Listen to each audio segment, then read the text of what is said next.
I think it's safe to say that remote work is not going anywhere. We hear a lot about return to work mandates, but the proof is out there that companies are moving more and more out of their buildings. They're reducing costs, and they're releasing the value of at least having a hybrid workforce. And if you look back to COVID, we were forced as IT teams and security teams to quickly shift and figure out how to go remote. And in that, we basically propelled ourselves forward faster than we ever would have, but we took a lot of shortcuts to get there. I remember Googling, how do we get 650,000 users remote in a short period of time with devices? Like, you couldn't even order devices. So it was a huge thing that we did, and now we need to take a step back and figure out how do we make sure it's right, and how do we right size for where we're going, and how do we make sure that we have the right tools, not just what we could get at the time, and cobble together to make a solution. Yeah, There's also, oh, go ahead, DM. yeah, no, absolutely. I think that with these back to return to work mandates, I think that there is no one shoe size that fits all. I think different companies and different verticals will behave differently. So there are companies that are doing full remote. There are companies who are doing full in office, and the rest of them are somewhere in between. And I think that ultimately, we need to hire folks with the right skills at the right time, and so we need to cater for everybody, whether they are remote, whether they are completely in office, or they're hybrid.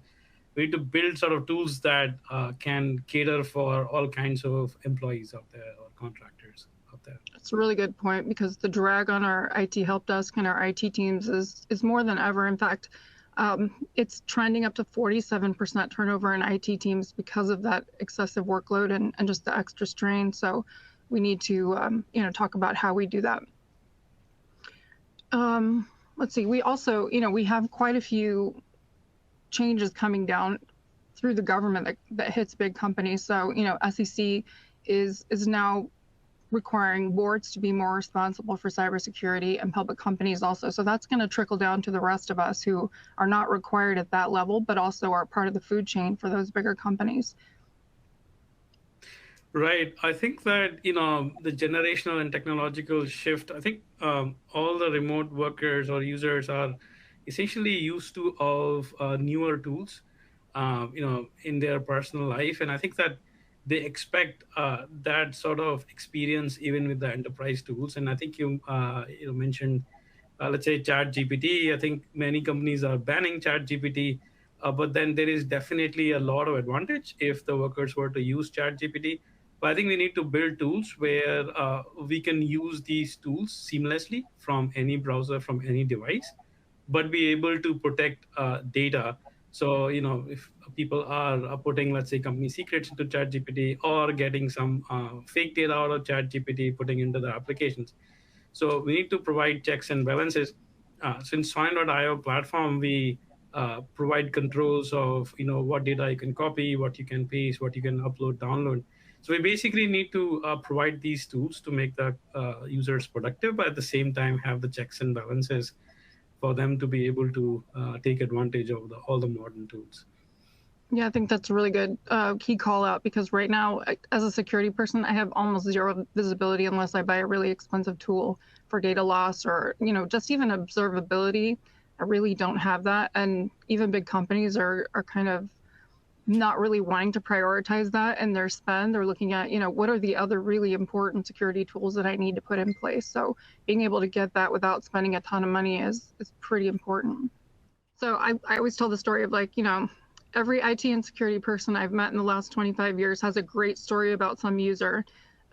We used to say, check to see if your computer is plugged in before you call the help desk, but it even gets crazier, right? The more you get into IT, the more you realize that users have a lot of access. They touch a lot of things, and we have tons of users, right? It could be executives, employees, contractors, your customer base, and they often do a lot of stupid things that cause us a lot of extra work. So it's becoming a lot more unpredictable and complicated to be able to manage that and be accountable for the actions and protect our networks. Right. No, absolutely. I think that, I think the user errors is sort of the biggest cause of security breaches. there is no malintent, but they are just busy and they end up doing errors. So I think our tools need to have built-in guardrails, both for users as well as for IT users. Let's say if they're downloading sensitive content, it's not their intention, but if a tool blocks it automatically, I mean, they are good to go. Like, okay, fine, yeah, I don't need to download. So basically, it becomes a training for them as well. And I think that also from an IT perspective, IT needs to know how a new user that they onboarded is behaving.